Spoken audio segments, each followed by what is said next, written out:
Chills. Number 6. Slitsy. In the 1930s, the Barnum and Bailey Circus was known throughout the country for its spectacular traveling freak shows, and Slitsy was on the top of its attractions. Standing only 4 feet tall, the little person was plagued by a host of deformities, most notably his tiny shrunken head, which was only a fraction of a normal size and rose to a pointed tip. His appearance was made even more bizarre when the Barnum and Bailey Circus decided to put him on the freak show roster as a girl, first billing him as Maggie, last of the Aztec children, and later more famously as Slitsy Sertrees the Pinhead. For the second persona, they gave Slitsy a flowery dress and a little tuft of hair that they pulled back into a girl's ponytail, ribbon and all. His legend grew as he traveled from town to town, scaring and intriguing everyone in sight. While Slitsy did not necessarily do anything scary in his act, the medical explanation for his condition is the real reason why he makes the list here on Chills. Poor Slitsy was born with microcephaly, which has recently made headlines again with the Zika virus outbreak in Brazil. This virus, which is transmitted by mosquito bite, caused over 5,000 cases of microcephaly this year in Brazil alone, and many more throughout South America. In severe cases of microcephaly, like with Slitsy, the baby has an unformed brain, which can result in seizures and problems with motor coordination, vision, and hearing, along with mental retardation. Sufferers of this condition are severely mentally unstable and often require lifetime supervision. With that said, Slitsy's mother probably did not get bitten by a Zika-infected mosquito when she was pregnant. There are other ways to develop microcephaly besides mosquito bites, such as alcohol abuse and malnutrition during pregnancy, or birth complications during the delivery itself. Still, the thought that Brazil could have an entire generation of upcoming Slitsies on their hands is disturbing enough to make him number 6 on this list. Number 5. Chang and Ang. You may have heard of 2 people who are joined together at birth being referred to as Siamese twins. While the term directly refers to these 2 brothers in particular, named Chang and Ang. In 1811, the brothers were born in a remote fishing village in Siam, now known as Thailand. They were almost 2 fully separate people except for a giant chunk of flesh that connected them at the torso, more specifically at the liver. As a result of this mutation, they lived their entire lives facing chest to chest, with Chang on the left, who was shorter than his brother and seemed to permanently lean in. Despite their low chance of survival, especially in their small village just outside of Bangkok, their mother did not give up on them. Instead, she encouraged them to exercise and stretch until they could run, swim, and even steer a boat together. They probably would have been stuck selling duck eggs with their mother in Thailand if a British merchant hadn't seen them swimming in the river one day. At first, he thought they were some sort of animal he had never seen before, but after meeting them in person, he convinced their mother to sell them for $500 and take them back home for sideshows. Together, they toured all over London and made a good deal of money.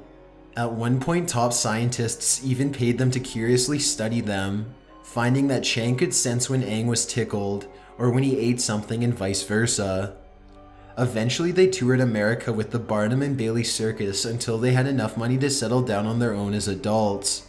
They picked a spot in North Carolina, and here's where things get really bizarre even for Siamese twins. Chang and Ang were in their 30s by now. It was in the 1800s and slavery was still in full effect. Under a North Carolina legal loophole, Chang and Ang were classified as white and could legally own slaves, which they did, and by the dozens.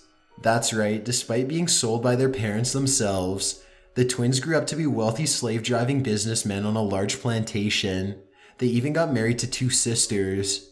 In fact, Chang and Ang had 21 kids between the 2 of them. Though I suppose the babies all technically came from the same father. There's a thought. Being one of the first documented cases of conjoined twins is strange enough, but the way Chang and Ang died is definitely enough to earn them the number 5 position. They were 62 years old when Chang came down with a severe case of bronchitis. He had not been feeling well for a long time when the 2 went to bed one night as usual.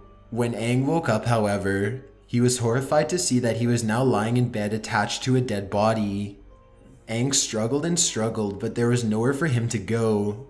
He died an hour later, medical examiners say from fright. Just imagine waking up next to your dead brother and knowing you will soon be next. Number 4. The Egyptian Enigma. Haji Ali was born in 1800s Egypt, and he had the amazing ability to spit out vast quantities of water along with anything else he swallowed. He would commonly gulp down entire fishbowls of water and spit them back out in high arcs like an elegant human water fountain sculpture. Sounds interesting, right? Maybe even charming, or dare I say beautiful? Wrong. The audience may have been delighted. They may have clapped and cheered Haji on, but in reality, there's nothing attractive about what Haji was actually doing. Haji was a master of controlled regurgitation. What does this mean? He was vomiting everywhere. The vomit was incredibly accurate and precise, but he was still using intense stomach spasms to eject the contents of his stomach into containers and all over people as they cheered him on and begged him for more. Haji could even vomit a gallon of kerosene into a powerful geyser that he would set on fire. But that's not the point. The point is, if the audience knew that Haji's water spouting act was actually the same as throwing up, there probably would have been far more empty seats at his shows. That's just gross, Haji. Number 3. The Elephant Man. Born Joseph Merrick in 1862, the Elephant Man did not get his nickname from the condition known as elephantitis. Contrary to popular belief, the name has nothing to do with his appearance at all. Rather, it is the result of a medical diagnosis that a doctor gave to his mother after he explained that her son was deformed because she was scared by an elephant when she was pregnant. This is a true fact. A doctor really believed that the Elephant Man looked that way as a direct result of his mother having been scared by a circus elephant while pregnant. Obviously, medical science was somewhat lacking back then. To clear up another common misconception, Merrick did not have elephantitis at all, but rather Proteus syndrome, which is marked by an overgrowth of skin, bone, and organ tissue throughout the body. Merrick's deformities are not what placed him on this list, but rather how sad and lonely his life was. He started life looking completely normal as a child. Then at the age of 5, he began developing horrible tumors and lesions all over his body and face as the disease began to steadily take over. His disfigured appearance displeased his stepmother so much that he was kicked out of the home as a young boy. His biological father simply stood back and allowed for this to happen. During this time, he attempted door-to-door sales while wearing a burlap mask, which worked about as well as you would expect. Things just continued to get worse for the poor Elephant Man. He traveled to Belgium for work at a freak show, but was robbed and left for dead by his promoter. When he went back to London, he had grown so grotesque that he nearly started a riot at the train station by just standing around. By this point, the Elephant Man couldn't even speak, and only had a doctor's business card to show authorities as an explanation. At one point, he was eventually noticed and pitied by Queen Victoria herself, and he lived a higher quality of life with the upper class thanks to her sympathy. Still, he grew so lonely that he hoped to find love at a blind home out of his desperation. This never happened. You would hope that a person who had this rough of a life would at least get to die a peaceful death. The truth is, Merrick did die in his sleep, but probably not in the way you were hoping for. Merrick always slept sitting upright, but one night he decided to try something different and slept laying down. Unfortunately, his head had grown so ridden with tumors at this point that it was extremely heavy enough to dislocate his neck during his sleep. Was the Elephant Man still mercifully asleep when his neck snapped under the weight of his own misshapen head? Or was he awake and fully conscious to experience all of the pain? There is no way to tell for sure, but based on all of the previous suffering that he had to endure, there's no reason to suspect that his luck suddenly changed for the better in those final few moments. Number 2. The Lobster Boy Grady Stiles. "I'm not a fan of my dad as a person," said the son of Grady Stiles to the Pittsburgh Post-Gazette, going on to call his father racist and abusive. His daughter Kathy, on the other hand, prefers to describe her father as Satan himself. Grady Stiles, otherwise known as the Lobster Boy, was born with a special defect that mutated his hands and feet into single pincher claws. Most of the family is afflicted with the same genetic disease.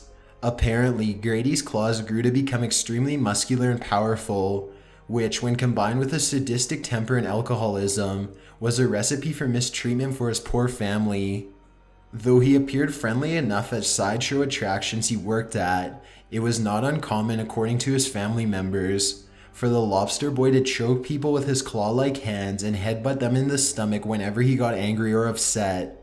The lobster boy himself, however, did not admit this. Instead, he preferred to talk at length about other uses for his wriggling appendages, which he says the women especially enjoyed. Either way, the family grew fearful of his constant threats, and one day Grady's wife had enough. She contacted a neighborhood friend and said she didn't feel safe, that something needed to be done and that she was willing to pay. According to Grady's wife, she had just meant to have him beaten up and taught a lesson, but one night as Grady pinched a cigarette between his claws and drank Seagram 7 on the sofa, a man entered his home and shot him in the head multiple times. The lobster boy was no more. He was hated by the local community so much that hardly anybody attended his funeral, and absolutely nobody would volunteer as a pallbearer to carry his coffin. Ironically enough, his tombstone is marked by 2 praying hands. Whether or not this was done intentionally to spite and mock him forever remains unknown. Number 1. The Running Man. No one on earth was more glad to be stabbed than Arnold Gerrit Henskes, aka Mirandayo, a European from the Netherlands. One day in the early 1900s, he traveled abroad to live with monks, at least according to his story. When he returned, he had learned a new skill that was unbelievable. He could stab himself without injury.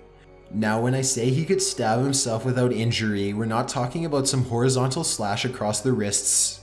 No, I mean this guy would stab his sword straight through himself and not even blink. After a while, he changed his name to Mirandayo and started making a living. He was such a medical marvel that doctors had to take a look for themselves. On multiple occasions, doctors from around the world performed a variety of medical tests on him while he stuck swords through his body over and over again. They even took an X-ray to verify that this wasn't one of the world's best optical illusions, but it certainly wasn't fake. Somehow he was truly able to impale himself without dying. Mirandayo had such confidence in his abilities and was so eager to show that this was not a trick that he encouraged doctors to run a blade through themselves. He even told them at times to be rougher and not so gentle. As if this weren't enough, on one occasion he began to jog laps with a sword sticking straight through him. That's right, this man was literally running swords through himself and then going running. Doctors have no easy explanation as to how he made this possible. Their best guess is that he was able to create tunnels of scar tissue for the sword to pass through by slowly inserting the blade inside of himself repeatedly over a number of years. Other monks are sometimes able to do something similar to this, but they can only run a sword through fatty areas such as their arms, never through vital organs, pretty much making him certifiably insane. In 1948, a voice in his head told him to swallow a steel needle and he died of a ruptured heart. When you already have a propensity for stabbing yourself, the last thing you want to hear is voices encouraging you to do more. But he did, and there's number 1 for you. Thanks for checking out this video. Please consider subscribing because we upload a new scary countdown every week. My name is Chills and my Twitter is at YTChills and my Instagram is at DylanIsChillinYT. I'd really appreciate a follow and feel free to send me a DM if you have any comments or suggestions. See ya.